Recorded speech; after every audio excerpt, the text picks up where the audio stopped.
And welcome to Studio 5. Children are at the heart of this week's show with a new children's book from our friend Annie F. Downs, a new animated series from rapper Ludacris, and we have a look at the film Clifford, the Big Red Dog, which we now have a release date for.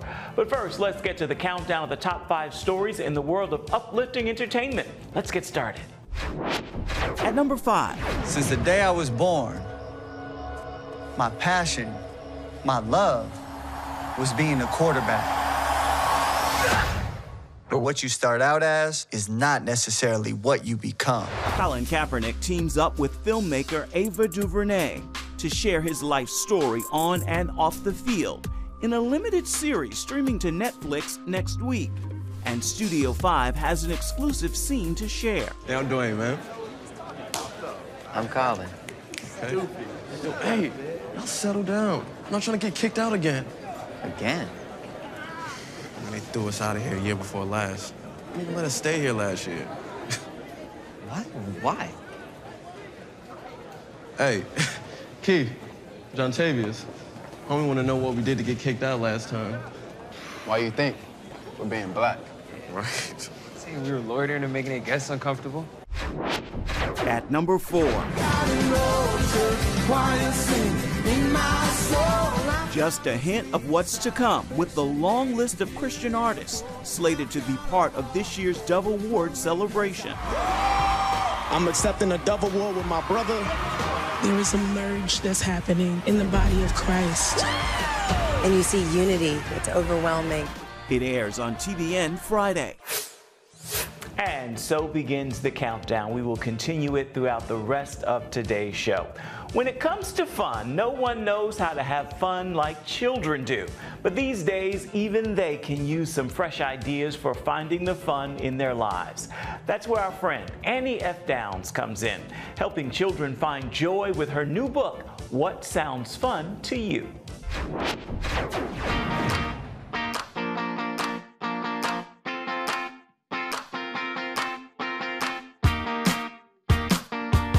I had no clue you were a teacher? Yes, can you believe it? People Not left that me in that's charge a of their surprise. children's lives. Yes. 100% true. I got to teach elementary school for 5 years. I did 2 years of 5th grade and 3 years of 4th grade. So I always stayed in that like higher elementary world, but I loved it. So it's only natural that you would write a children's book then. Yes. Tell me what gave birth to this book. Well, you know, Ephraim, what happens a lot when I ask adults, I mean, you and I had this conversation when That Sounds Fun came out a few months ago. When I talk to adults and I say, tell me what sounds fun to you, they always start with, in fact, you did it. I've never forgotten your answer. They always start with, oh, I don't know if anybody else is going to think this is fun, or I don't know about this. You may not like this. And there's this like tiny bit of shame attached to our grown-up fun. And it's because when we were kids on the playground, there was like one thing that was cool and everything else wasn't cool. And so we started learning, well, whatever I think is fun needs to go in the back seat compared to what everyone else says is cool.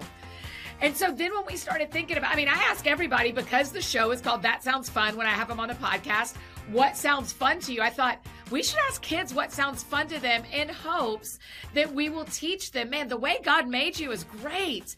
The way you are is just fine. You don't need to like what everybody else likes. Just like what you like. And so that's kind of our hope with this book, is that kids will see themselves in it and see this opportunity they have to really appreciate the way they were uniquely made. Now, you said to ask kids. Have you heard from kids what sounds fun? Oh my gosh, you're going to love this. Okay, so most of the kids in the book are kids I actually know. The illustrator, Jenny Poe, is incredible, and I sent her pictures of all these kids that are in my real life, and she illustrated them into the book. So on the cover is me in the center, and then my friend Kiki with her little hair buns, and then my friend Sam on the other side of me. I mean, those are real kids. So the fun thing was, Ephraim, they didn't know. I had gotten permission from their parents, but the kids didn't know. And so I brought them all into our podcast studio, and I sat them down, and I said, does that person look familiar to you? And their eyes would light up, and I'd say, I think that's you. And they would say, I love playing soccer. I'm playing soccer in this book. I love playing soccer. And so that's one of the great things about what Jenny did as the illustrator and what we did when we created this book together is I wanted every kid to see a kid who kind of looks like them, whether it's an ability level or a hair color or a skin color or a thing they love to do. So we have kids of all different skin tones. We have kids with hearing aids and wheelchairs, glasses, and we've got kids playing outside. We've got kids reading books. We've got kids in the garden climbing a tree. We just wanted kids to find themselves everywhere and go like, because here's what's true about you and me too, when we read fiction, is that if we can see ourselves in the story, we believe the lesson of the story. And so I wanted every kid that picks this book up to see themselves somewhere so that they believe the book. I love it. What lessons do you think we adults can pull from a book like this and kids, period? I mean, isn't it the truth that when we read picture books to kids, suddenly we're the ones? I mean, it's why people can't get through Lion, the Witch, and the Wardrobe when they're reading it to their kids, because of what the story means to us when we see Aslan save the day, right? And so for me, I think my hope is that as grown-ups are reading this with kids, whether it's in their churches or in their classrooms or in their homes or with the kids in the neighborhood, is that the parents are also going, I miss doing that. I miss, there's a page with a grandmother and a granddaughter, and the grandmother looks so much like my grandmother. And I don't even know that Jenny meant to do that as the illustrator, but so even on that page, I have this moment of pause and go, man, I miss my grandmother. What a beautiful memory. How can I be that kind of voice in some other people's lives, even though I'm not a parent or a grandparent yet? And so I just go, man, are there going to be people who like have a really good memory of the instrument they used to play, or the thing or even there's a page that it's probably my favorite illustrated page of looking up at the stars.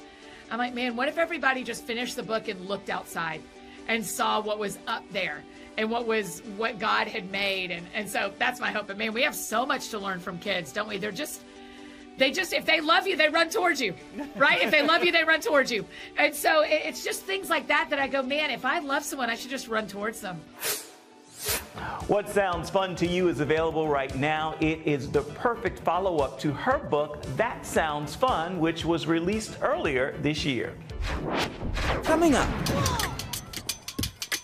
Okay, now that beats the perfect pitch. All coming from the sticks on my homegirl switch. It's a Studio 5 first look at Karma's World. Karma's World is all about a middle school girl who is an aspiring rapper, and she wants to change the world for the better through her music. With the rapper dad who created it. Never thought about my name or what it meant. I never thought it would bring me no drama.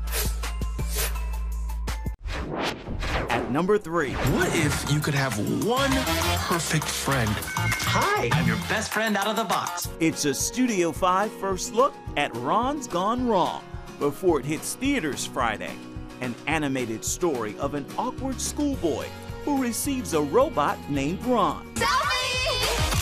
Luckily, these two unlikely pals will teach each other the true meaning of friendship if they don't get deleted or crushed first.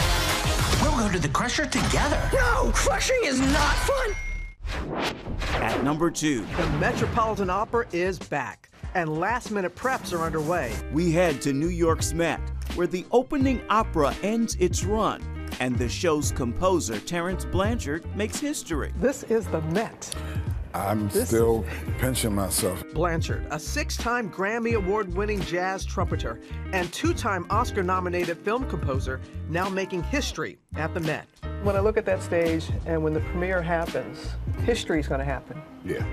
First black composer in the 138-year history of the Metropolitan Opera. Yeah. It's an overwhelming experience, but I gotta tell you, it's filled with mixed emotions because I know that I'm the first, but I know that I'm not the first qualified. And that always has to be said. I know that I'm standing on some very strong shoulders. His opera will now be shown in select theaters across the nation for one day, October 23rd.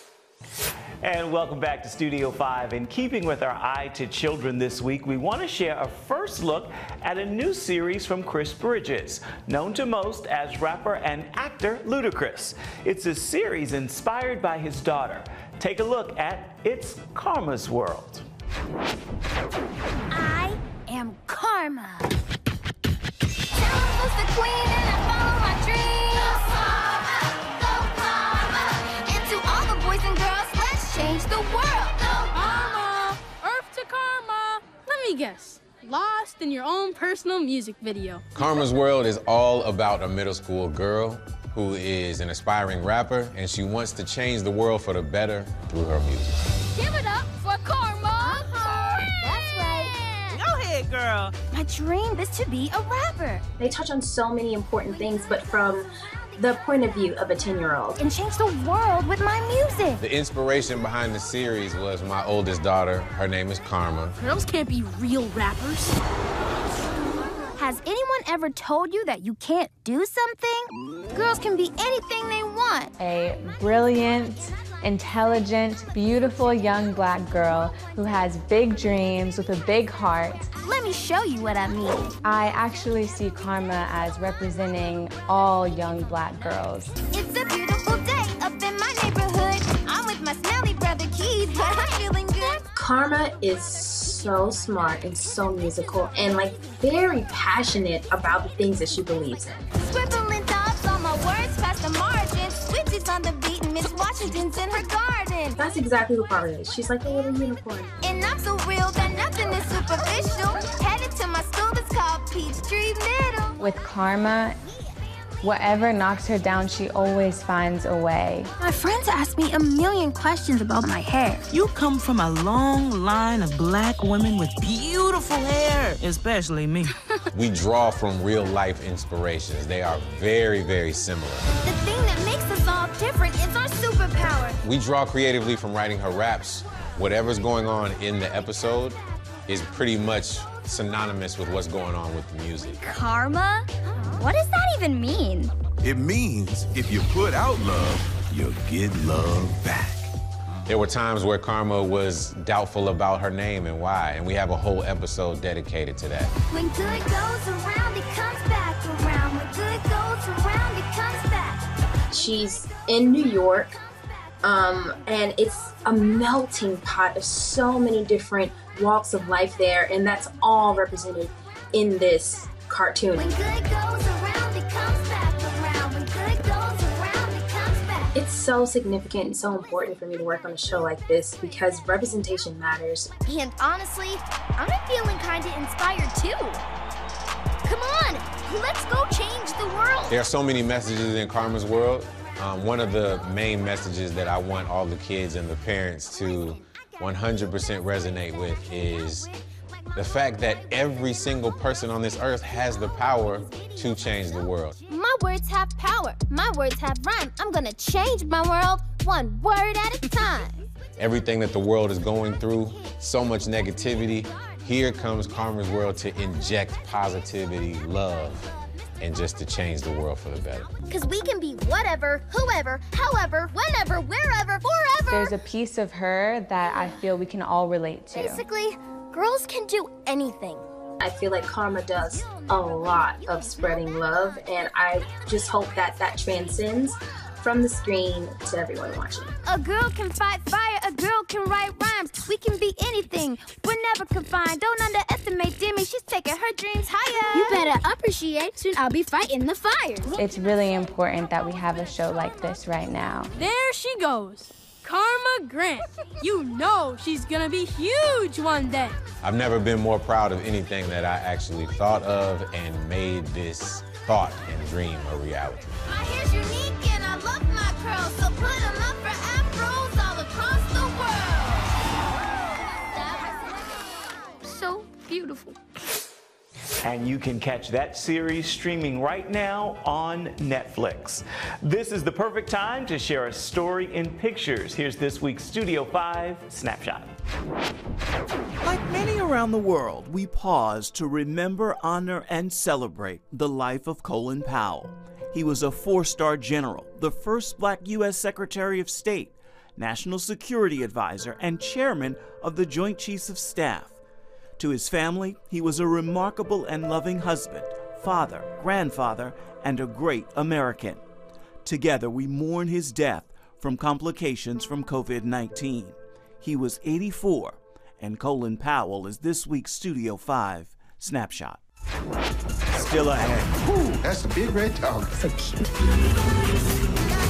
Cool, cool, cool, cool, cool. A best-selling children's series makes its way to the big screen. There's a 10-foot dog in Upper Manhattan. Get a glimpse of Clifford the Big Red Dog next. Welcome back to Studio 5. Young Emily Elizabeth meets an animal rescuer who gives her a little red puppy, but she never anticipated what would happen next. She awakes to a giant 10-foot hound in her small New York City apartment. We have this preview of Clifford, the Big Red Dog.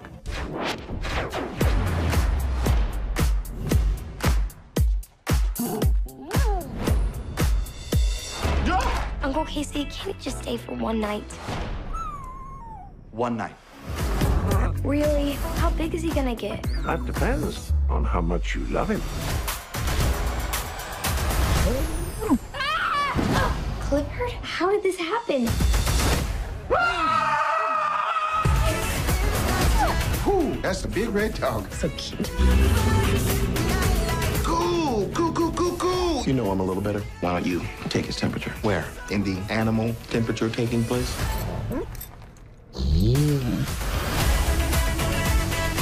Clifford, no fetch. How has he not popped that yet? Ah, there we are. It's all over the internet. There's a 10-foot dog in Upper Manhattan. That can't be real. We are offering a $25,000 reward for the capture of the big red dog. People don't like things that are different. There are no other dogs like you. What's he doing? I think he's trying to be small. Got room for it. What do? We have to save him. I'm in. We're in. Really? What if you found someone who was so full of love? Ah! He's slipping! Made you feel like you could do anything. Your dog just saved my life! I'm getting Clifford out of here. You know how to drive? How hard can it be? I'm grounded for life, aren't I? You and me both. And at long last, we now have a release date for the film. It is scheduled to hit theaters November 10th. Well, that wait isn't quite over, but you don't have to wait another second for this week's top story in our countdown of uplifting entertainment. Here it is. At number 1. 'Cause all of me loves all of you. We head just a little outside Boston's Faneuil Hall for a legendary encounter. You give me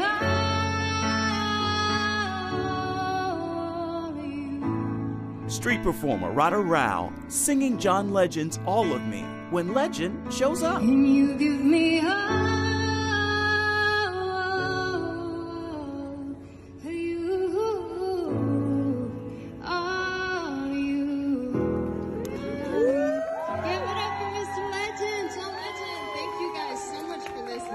Sunday's Chance Encounter is being shared around the world, and Ryle tells People magazine, I felt like divine timing because when I chose to sing the song, I saw a man that looked like John Legend appear with a mask on. risking it, although it's hard. Just moments away. Hello from the other side. It's been a few years since we've heard new music from this voice. Hello from the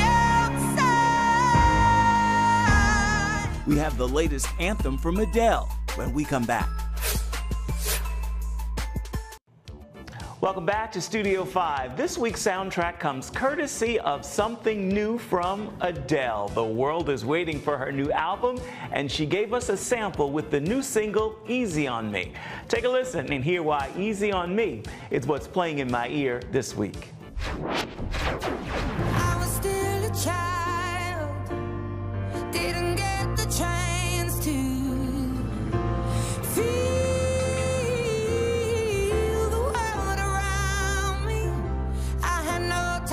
choose what I chose to do.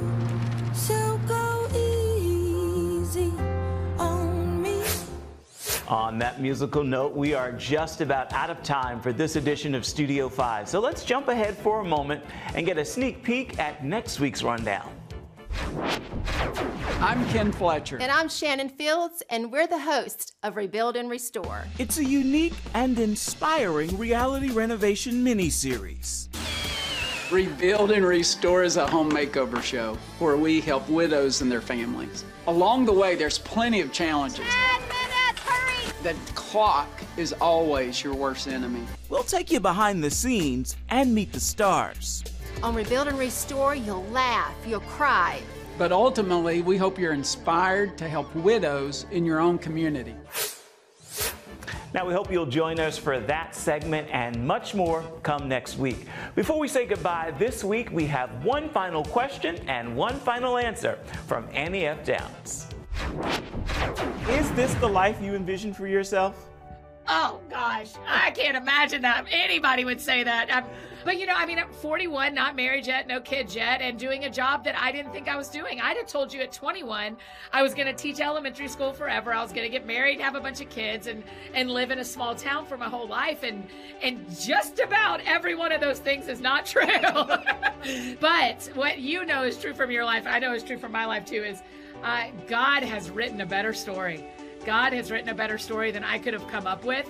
I would not trade one day of this for what I thought I wanted. Man, this is better, harder, stranger, wilder, and richer than I ever could have imagined. And if I can trust God 0 to 41, I can trust God 41 to 101. So. Annie, thank you. That is a great final word for this edition of Studio 5 and this week's look at uplifting entertainment. Until next time, make time to uplift someone around you, and then please come on back and see where Studio 5 takes you next week. Thank you so much for watching. Bye-bye, everybody.